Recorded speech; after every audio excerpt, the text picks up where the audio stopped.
Welcome friends, welcome to study focus for exams. तो friend, कैसे हैं आप सभी? उम्मीद करते हैं आप सभी अच्छे होंगे, घर सुरक्षित होंगे और अपने घर पर अच्छे से पढ़ाई कर रहे होंगे। ठीक है। तो हम लोग आज से यूपीएसआई के लिए रेगुलर वीडियोस अपलोड करेंगे। इस पे आपको मूल विधि संविधान काफ़ी डिमांड थी। काफ़ी बच्चे कह रहे थे ऑफलाइन कि सर मूल विधि संविधान के लिए वीडियो लेकर आइए।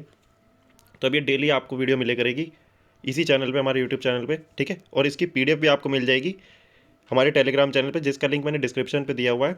तो चलिए वीडियो को स्टार्ट करते हैं। और अगर चैनल पर नए हो तो चैनल को सब्सक्राइब जरूर कर दीजिएगा, वीडियो को लाइक शेयर कर दीजिएगा। ठीक है। चलिए वीडियो स्टार्ट करते हैं। देखिए, पहला क्वेश्चन है मोटरयान अधिनियम 1988 कब लागू किया गया?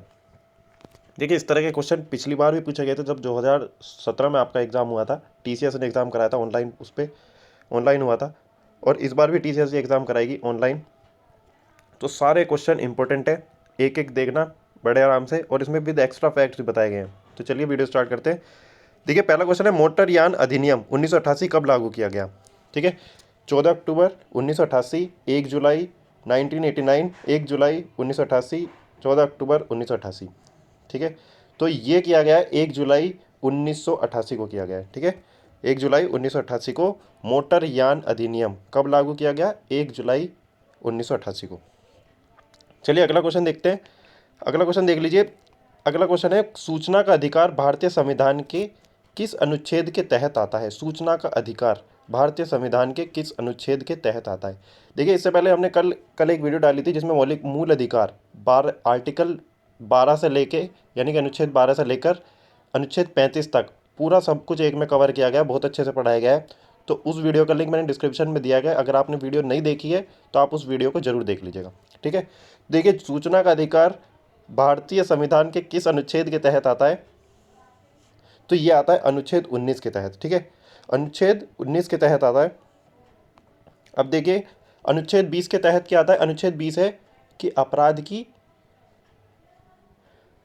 से रिलेटेड आता है। अनुच्छेद 20 अपराध से रिलेटेड है। अनुच्छेद 21 है व्यक्ति की स्वतंत्रता।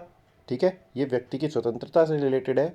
और 18 है उपाधियों का अंत। अनुच्छेद 18 किससे संबंधित है? उपाधियों का अंत। ठीक। आप इसकी पूरी वीडियो देख लीजिए, उसका लिंक मैंने डिस्क्रिप्शन पे दिया है, वहाँ से चेक कर लीजिएगा। अगला क्वेश्चन देखते हैं। अगला क्वेश्चन है मुख्य सूचना आयुक्त का कार्यकाल होता है 6 वर्ष, 5 वर्ष, 4 वर्ष या ऐसी अवधि के लिए जो केंद्र सरकार, ये को नहीं होगा, जो होगा जो केंद्र सरकार निर्धारित करे। तो देखिए, मुख्य सूचना आयुक्त का कार्यकाल जो होता है वो ऐसा कार्यकाल होता है जो केंद्र सरकार निर्धारित करती है, वो कितना भी हो सकता है।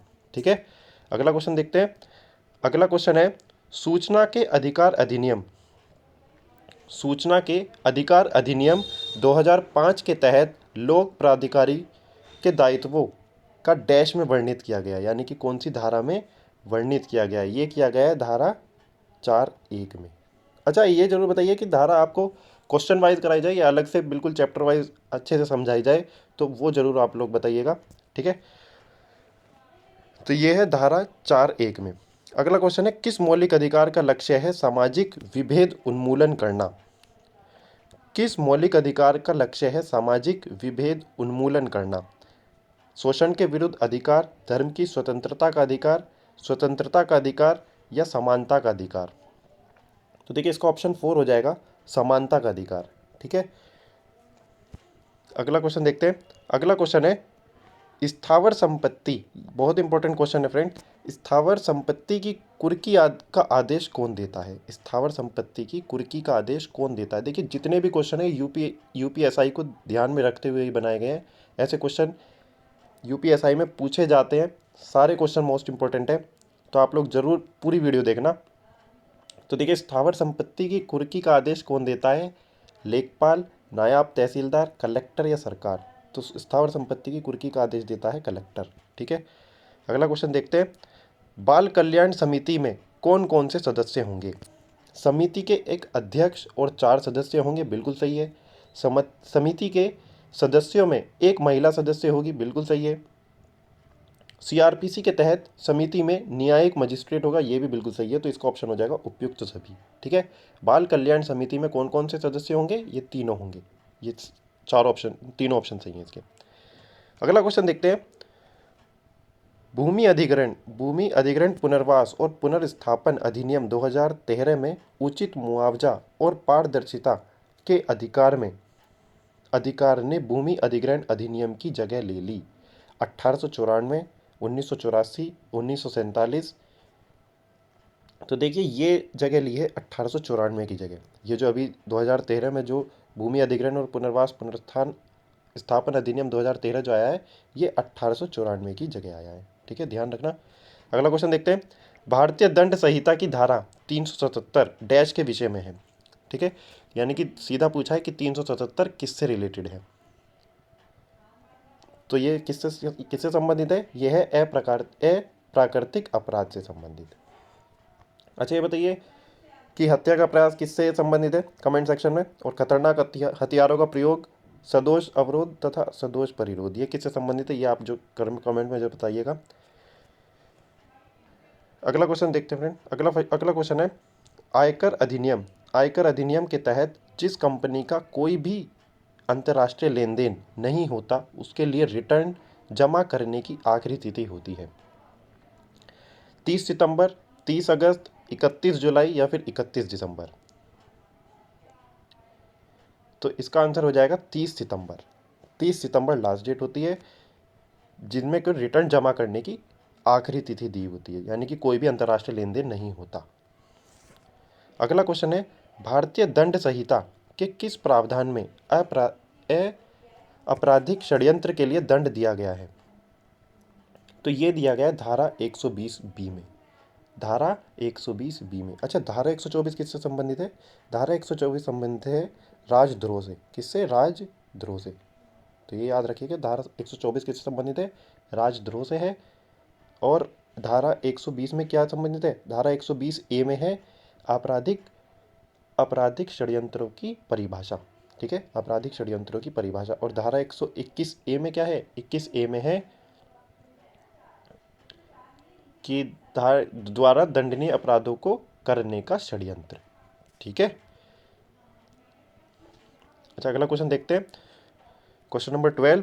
सरदार स्वर्ण सिंह की समिति की अनुशंसा पर अनुच्छेद 51 का संविधान में जोड़ा गया इसके अंतर्गत आते हैं। ठीक है, यानी कि सरदार स्वर्ण सिंह समिति की सिफारिश पर 51 का संविधान जोड़ा गया है। उसमें क्या आता है? उसमें आपका मौलिक कर्तव्य आते हैं। ठीक है, जल्दी इसकी वीडियो आ जाएगी कल या परसों में, बिल्कुल डिटेल्ड में इसकी देखेंगे मौलिक कर्तव्य इसी चैनल पे। ठीक है। अच्छा, मैंने यूपीएसआई के लिए एक प्लेलिस्ट बना दी है, वहाँ से आप लोग उसे जरूर फॉलो कर लीजिएगा। अगला क्वेश्चन देखते हैं। Question number 13। किस वर्ष में शब्द समाजवाद, धर्मनिरपेक्षता और अखंडता संविधान की प्रस्तावना में शामिल किए गए? ये किए गए 1976 में। ठीक है, अगला क्वेश्चन देखते हैं। Question number 14। इनमें से किस ऐतिहासिक मामले में सर्वोच्च न्यायालय ने भारतीय रिजर्व बैंक को सूचना के अधिकार अधिनियम के दायरे में ले लिया? ठीक है, क्वेश्चन पढ़िए दोबारा से। इनमें से किस ऐतिहासिक मामले में सर्वोच्च न्यायालय ने भारतीय रिजर्व बैंक को सूचना के अधिकार अधिनियम के दायरे में ले लिया? तो ये लिया गया है फ्रेंड्स आरबीआई बनाम जयंतीलाल मिश्र। ठीक है, आरबीआई बनाम जयंतीलाल मिश्र। अगला क्वेश्चन देखते हैं। अगला क्वेश्चन है क्वेश्चन नंबर 15। संपत्ति का अधिकार क्या है? मौलिक अधिकार है, नैसर्गिक अधिकार है, संवैधानिक अधिकार है या फिर विधिक अधिकार है? ये आपका ऑप्शन नंबर 4 विधिक अधिकार है। क्वेश्चन नंबर 16 देखते हैं। क्वेश्चन नंबर 16 है भारतीय संविधान के अनुच्छेद 22 के अनुसार अधिकतम कितने समय के भीतर गिरफ्तार करके हिरासत में लिए गए व्यक्ति को निकटतम मजिस्ट्रेट के समक्ष प्रस्तुत करना चाहिए? तो ये करना है फ्रेंड्स, इसका आंसर होगा 24 घंटे के अंदर अंदर निकटतम मजिस्ट्रेट के समक्ष प्रस्तुत करना है। अगला क्वेश्चन देखते हैं। Question number 17। आईटी एक्ट किस वर्ष लागू किया गया? ये किया गया 2000 यानी सन 2000 में आईटी एक्ट। अगला क्वेश्चन देखते हैं। Question number 18। राज्य के नीति निर्देशक सिद्धांत संविधान में अध्याय 4 डैश में निहित है? तो ये है अनुच्छेद 36 से लेके 51 तक। ठीक। क्वेश्चन नंबर 19 देखते हैं। किस वाद में प्रस्तावना का अभिन्न अंग माना गया है? केशवानंद भारतीवाद, गोलकनाथवाद, मेनका गांधी और बेरुबारी। तो ये इसका आंसर हो जाएगा फ्रेंड 19 का केशवानंद भारती केस। अच्छा देखिए, ये जितने भी टोटल मतलब इंपॉर्टेंट जो केसेस हुए हैं यानी कि जजमेंट जो बोल सकते हैं, वो हम लोग एक वीडियो में कवर करवाएंगे। उसका शायद नेक्स्ट वीक में वो वीडियो आ जाएगी। ठीक है, जितने भी शायद 10 15 से 20 केस हैं इंपॉर्टेंट, वो हम लोग कराएंगे। यूपीएसआई में वहाँ से क्वेश्चन पूछे जाते हैं, तो उसकी हम लोग एक अलग से स्पेशल वीडियो बनाएंगे। ठीक है, तो इसका क्या है, किस वाद में प्रस्तावना को संविधान का अभिन्न अंग माना गया है, तो वो है केशवानंद भारती केस। अगला क्वेश्चन देखते हैं, किसने एक मामले में उच्चतम न्यायालय ने माना कि पहली शादी के रहते हुए दूसरी शादी करना एक दंडनीय अपराध है, हालांकि इससे दूसरी शादी अमान्य नहीं होगी। ये किस उसके माना गया था, ये था, ये कोर्ट का केस था सरला मुद्रा बनाम भारतीय संघ। ठीक है, यानी कि अगर किसी ने पहली शादी कर ली है और उसके बाद वो अगर दूसरी शादी करता है तो वो एक दंडनीय अपराध है, पर दूसरी शादी अमान्य नहीं होगी। ये इस केस के तहत था, सरला मुद्रा बनाम भारतीय संघ। इंपॉर्टेंट क्वेश्चन है, पूछा जाता है। अगला क्वेश्चन देखते हैं। अगला क्वेश्चन है, छल की सजा का संबंध निम्न में से किस आईपीसी धारा से है। अच्छा देखिए, मूल विधि, संविधान हो गया, आईपीसी, सीआरपीसी, यहाँ से यूपीएसआई में लगभग 18 से 20 क्वेश्चन बनते हैं। तो आप लोग अच्छे से पढ़ लीजिएगा। आईपीसी हम लोग अलग से करवाएंगे, मुश्किल से 10 क्लास में आईपीसी क्लास ख़त्म, वो सब कुछ ख़त्म कर देंगे। आईपीसी 10 क्लास में मतलब कंप्लीट हो जाएगी। ठीक है, तो चैनल पर अगर आप नए हो तो सब्सक्राइब जरूर कर लीजिएगा, वीडियो को लाइक शेयर कर देना, और इसकी पीडीएफ मैंने टेलीग्राम पे दी हुई है, आप वहाँ से ज्वाइन कर सकते हो। ठीक है, तो देखिए अगला क्वेश्चन देखते हैं, छल की सजा का संबंध निम्न में से किस आईपीसी धारा से है। तो ये है धारा 417 से। ठीक है, धारा 417 से। और 415 किससे संबंधित है, 415 संबंधित है छल से, और 420 आपको पता ही है धोखाधड़ी से। देखो क्वेश्चन नंबर 22, निम्न में से कौन सा संगठन इस नीति वचन में विश्वास करता है कि अंधेरे को, ये को होगा, अंधेरे को कोसने की बजाय एक मोमबत्ती जला देना बेहतर है। ये क्वेश्चन पूछा गया यूपीएसआई में। तो ये कौन सी संस्था मानती है, ये है एमनेस्टी इंटरनेशनल। ठीक है, अगला क्वेश्चन देखते हैं, भारतीय दंड संहिता की कौन सी धारा कहती है कि यदि कोई व्यक्ति भारत के राज्य क्षेत्र के अंतर्गत अपराध करेगा तो उसे आईपीसी द्वारा दंडित किया जाएगा। तो ये है इसका आंसर है धारा 2। ठीक है, यानी कि अगर कोई अंत राज्य क्षेत्र के अंतर्गत अगर कोई अपराध करेगा तो उसे दंड दिया जाएगा। अच्छा ये बताइए कब से लागू किया गया है ये कब से लागू किया गया है, ये लागू किया गया 1800, यानी कि भारतीय दंड संहिता कब से लागू किया गया, 1862। क्वेश्चन नंबर 24 देखते हैं, यदि एक बार जनहित याचिका दायर हो और उस पर सुनवाई हो जाए, उसके उपरांत याचिका वापस ली जा सकती है। ठीक है, क्वेश्चन देखिए, यदि एक बार जनहित याचिका दायर हो और उस पर सुनवाई हो जाए, उसके उपरांत याचिका वापस ली जा सकती है। पहला ऑप्शन है वापस हो सकती है, नहीं वापस ली जा सकती, याचिकाकर्ता पर निर्भर करता है, इनमें से कोई नहीं। तो देखिए ये वापस नहीं ली जा सकती है। अगर एक बार आपने याचिका दायर कर दी और उस पर सुनवाई हो गई तो आप उसे वापस नहीं ले सकते। अगला क्वेश्चन देखते हैं। अगला क्वेश्चन है, उच्चतम न्यायालय में जनहित याचिका दायर करने के लिए याचिका की कितनी प्रतियां दाखिल करनी होती हैं। ये करनी होती है 5 प्रतियां दाखिल करनी होती हैं।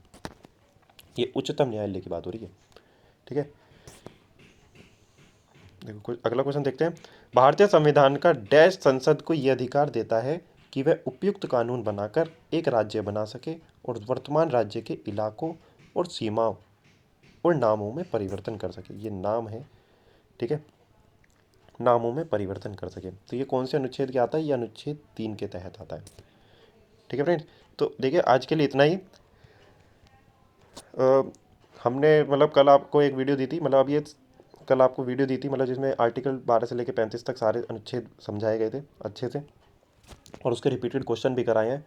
और अब आपको डेली यूपीएसआई के लिए डेली आपको हमारे चैनल पे वीडियो मिलेगी, और उसकी मैंने प्लेलिस्ट भी बना दी, आप उसे ज़रूर फॉलो कर लीजिएगा। और इसकी वीडियो और इसकी पीडीएफ आपको हमारे टेलीग्राम चैनल पे मिल जाएगी। ठीक है, तो चैनल को सब्सक्राइब कर लीजिएगा, वीडियो को लाइक शेयर कर दीजिएगा। Thank you friends.